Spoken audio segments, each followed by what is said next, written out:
Hello guys, welcome back to my channel. मैं हूं ज्योति चौहान। आप लोगों के सामने स्वागत है आपका मेरे यूट्यूब चैनल में। तो आज मैं बात करूंगी एलटी के बारे में। एलटी का एग्ज़ाम 13 जून को है और अब इसकी तैयारी आप लोग शुरू कर ही चुके होंगे, क्योंकि केवीएस एनवीएस भी हो गया और केवीएस एमआरएस का जिन बच्चों का था उनका भी एलटी का था। बहुत सारे बच्चे सोच में हैं कि केवीएस और एमआरएस का रिजल्ट कब जारी होगा। तो केवीएस और एमआरएस का रिजल्ट भी आप लोगों का जल्दी ही आ जाएगा।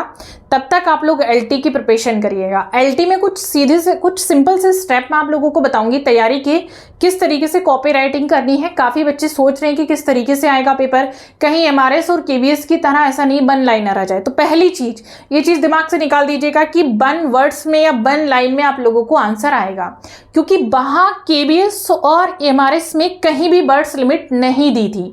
यहाँ आप लोगों को पूरी वर्ड्स लिमिट दे रखी है कि आपका लॉन्ग क्वेश्चन 200 वर्ड्स का होगा और आपका जो शॉर्ट क्वेश्चन होगा वो 125 लिमिट्स होगी वर्ड्स की।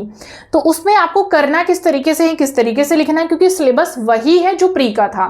उसी सिलेबस को आपको डिस्क्रिप्टिव वे में आपको पढ़ना पड़ेगा। ठीक है, अब आगे थोड़ा सा ध्यान देंगे कि किस तरीके से आपको करना है। जैसे कि पहली चीज अगर मैं बात करूं तो सिलेबस तो ऑलमोस्ट आपके पास वही है, पढ़ भी लिया आप लोगों ने। ठीक है, जो प्री का था तो वही उसी तरीके से आप लोगों ने इसको पढ़ रखा है, उसी तरीके से पढ़ना है।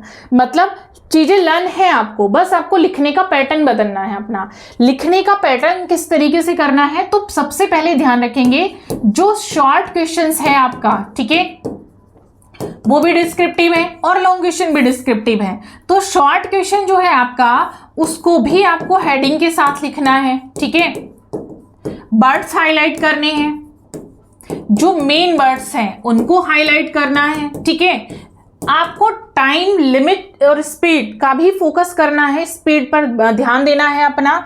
अब जो आपका लॉन्ग क्वेश्चन है, ठीक है, उसमें आपको क्या ध्यान रखना है।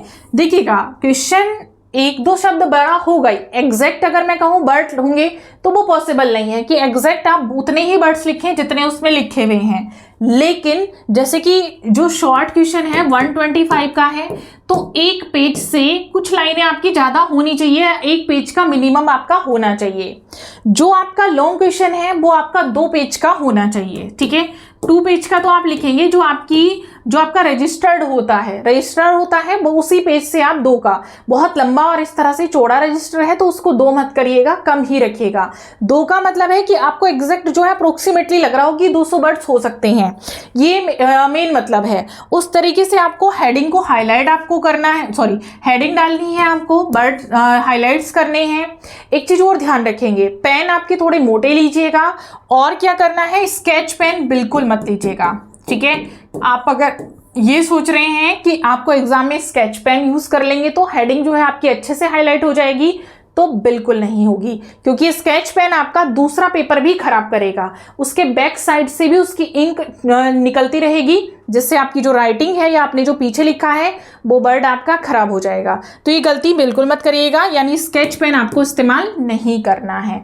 आपको बॉल पेन इस्तेमाल करना है, ब्लू और ब्लैक ही इस्तेमाल करना है। ठीक है, क्वेश्चन आपको पेपर में बिल्कुल नहीं लिखना है, सिर्फ आंसर लिखना है। क्वेश्चन सिर्फ नंबर डालना है। ठीक है, क्वेश्चन नंबर ये है, 1 है, क्वेश्चन नंबर 2 है, इस तरह से लिखेंगे, या आंसर नंबर 1 है, आंसर नंबर 2 है, इस तरह से आप लोग लिख देंगे।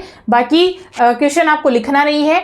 ब्लैक पेन आपको हेडिंग के लिए इस्तेमाल करना है और जेल पेन का इस्तेमाल नहीं करना है, बॉल पेन का ही इस्तेमाल करिएगा, बहुत अच्छा रहेगा। उससे राइटिंग खराब भी नहीं होती है, लिख भी आप जल्दी पाएंगे। जेल पेन से थोड़ा सा स्लो चला जाता है राइटिंग, भले ही अभी आप लोगों को अच्छा लग रहा हो, लेकिन वो पेपर की क्वालिटी पर डिपेंड करता है कि वहाँ पता लगे कि वो नीचे की तरफ पूरी इंक जो है आप लोगों की दूसरी साइड निकल गई तो आपकी पूरी मेहनत पानी में चली जाएगी। वो काम आपको नहीं करना है।